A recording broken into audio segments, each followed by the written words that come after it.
All animal housing facilities must be constructed in an environment which takes into consideration the physiological needs of the animals.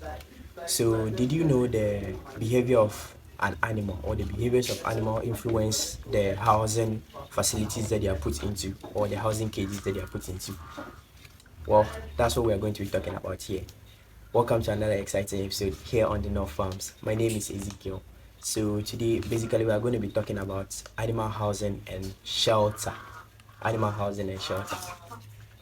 Places where you house your animals or the shelters where you house your animals is equally as important as the feed you give to them. Okay. So you realize that if you have good breeds, you have good feed formulation for your animals, but the housing is bad, you will still encounter problems. Okay, you will still encounter problems. So it's very, very much important you consider the health of the animal. So in this episode, that's what we are going to be talking about, and we are going to be going over some key features that you need to consider or that you need to put into consideration to ensure that you provide a comfortable environment for your animal to ensure its maximum production. Okay, so first on our list, we are going to be talking about the topography of the land, the topography and the drainage of the land. Okay, so now you realize that if you are siting the farm in a place that the land is a bit tilted, to say, you need to level up the foundation of your shelter or the foundation of the structure that you are going to house your animals in. This is going to ensure smooth drainage of rain when it rains. It's going to ensure that the water drains out smoothly. It doesn't get stuck on the land in which you are building your shelter. Okay, and it should have good drainage as well. When you have lots of rainfall, it should be able to allow the water to drain out. It shouldn't be uh, it shouldn't be a form of let me say clay soil. It shouldn't be clay such that the water is able to accumulate there because it's going to bring about diseases. Okay. So second on our list will be the soil type. Now this is equally as important. It's also very important. You need to consider the soil type in which you are housing, in which you are going to build the structure on. You realize that if the soil is clay, when it rains, it gets muddy. And let me relate it to cattle farming or dairy farming. You realize that the environment is going to get muddy and it's going to affect the health of your cattle, especially if it is dairy farming. It's going to affect the milk production of your animals because the animals are going to get dirty. You have to treat them before you put them back into the milk production process. Okay. So now third on our list is going to be the exposure of sun and protection from the wind. You need to site the structure in a place where direct sunlight doesn't hit the animals, and also when it's windy they are not directly affected by the wind, so you need to site it opposite the direction of the wind or the sun. Okay, it's very important. Let me relate it to rabbit farming. In Rabbits tend to do well in cold conditions than in hot conditions, okay, or in warm conditions. That's something most farmers don't mention, but I'm going to tell you this plain fact. They do very well. Let me relate. They do very well in the rainy season, and they don't do very well in the dry season. The reason being is that the dry season, the weather is always very hot, and for the farmers out there, rabbit farmers, cattle farmers, dairy farmers, you realize that it's very difficult to increase your yield. Let's say in terms of milk production, it's very difficult to increase your yield because the weather is hampering on the milk production of your cattle. So it equally applies to rabbits. It's very difficult to get successful follow-ups, and even when you get, the conceiving is an issue. You realize that you get a lot of false pregnancies along the way. So it's good you site the environment in a place where the direct rays of the sun doesn't hit the structure, because if it hits the structure, the heat is going to be transferred to your animals. I've watched several videos and I've seen pictures of farms, especially dairy farms, where they put in cooling systems like fans to make the environment a bit cool for the animals to still produce at their maximum optimum production. Okay, and I think it's equally an option. It's equally an option. So let's take this into full consideration. So another point would be the durability of the structure or the shelter you are housing your animals in. Now this is very important for us. For us small scale farmers, our main goal is to be able to expand in some few years to come. At least that's my main goal for now. I want to establish myself, then be able to expand, get some outgrow farmers, help them up. They were able to produce on a mass scale. Okay, so the durability of your structure, it's very important. It's going to save you a lot of costs, or it's going to save you a lot of future expenses in the future, right?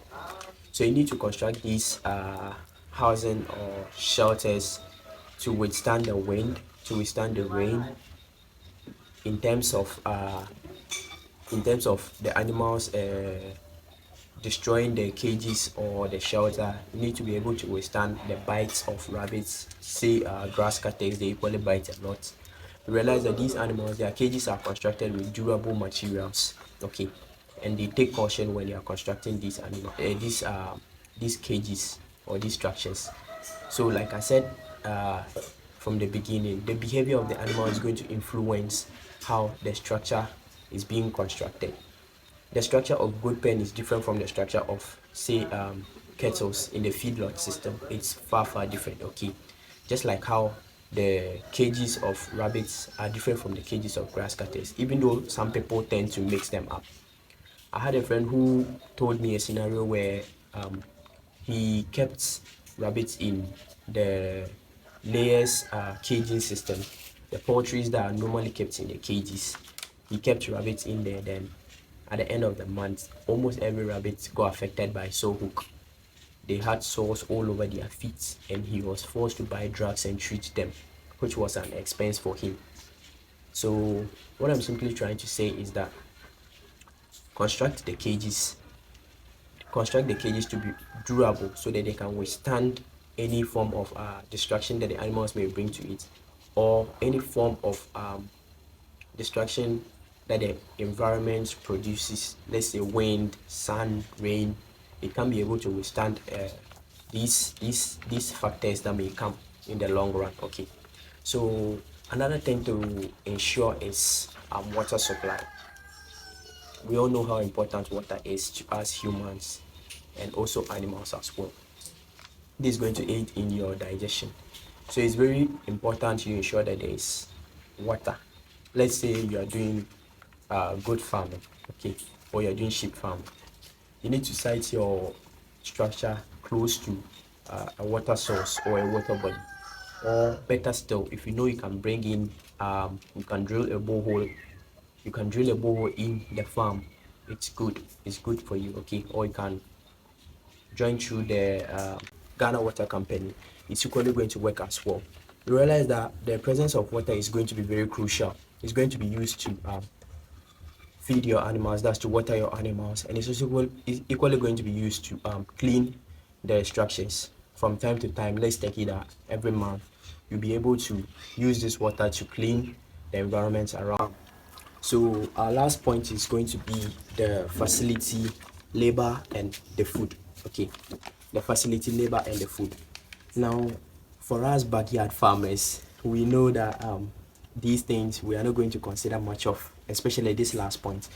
We are not going to lay much emphasis on it, but it's very important when you are expanding. Please remember to consider these points. Remember to consider these points. It's very important. We realize that, let's take it, you are doing pig farming on a large scale. Okay, you realize that you need a place to store you need a place to store your feed. Okay, you need a place to store your feed. The laborers or the workers that are going to be working for you need a place to sleep. Okay, So it's very important you consider these points. You need a place to store your feed, and you equally need a place for your laborers or your workers to stay whilst they work on your farm. So you need to provide shelter. You need to provide shelter for a place where you can pack your feed to prevent it from going bad. We have rodents around and birds around. You can't just keep it on the outside open like that. You need to provide a place for the feed to be placed in so that you can go a long way.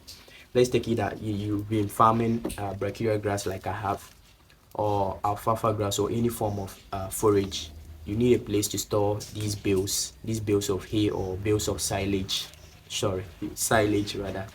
You need a place to store them. Okay, so it's good you provide a part. Let's take it just a small room that prevents let's take it lizards, birds around. Okay, because when they enter there, they are going to not only feed on the food you stored, but they are actually going to um, lay some are going to nest there, some are going to put their droppings on the feed, which is going to affect the feed, the longevity of the feed, because it's not going to last.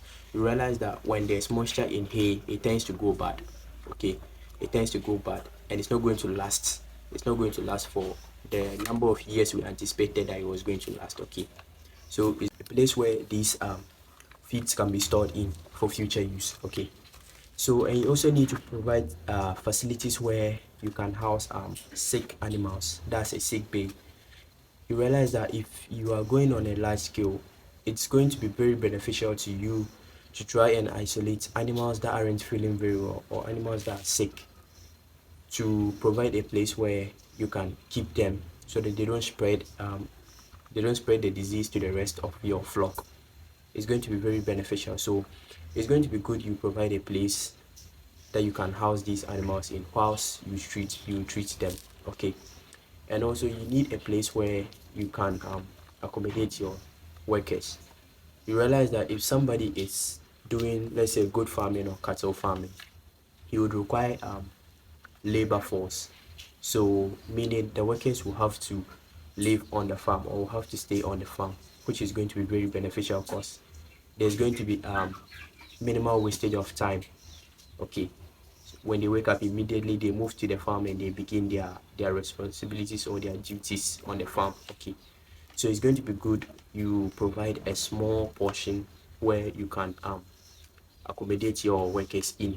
Okay, so all too soon we've gotten to the end of this video.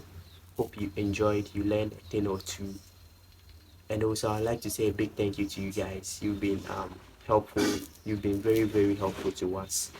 The channel is growing, but I'd like to say a big thank you to our new subscribers and also to our old subscribers too as well. You guys have been very helpful to us, and also please keep the comments coming. I've realized that there are some two comments in my previous videos that they expressed that they didn't quite get the information that was being sent out there, and I'm going to readdress it. One was complaining that the music in the background was too loud, which in actual fact he was right, because I went back to visit it and I realized that what he was saying was true. So I'm going to address that as well.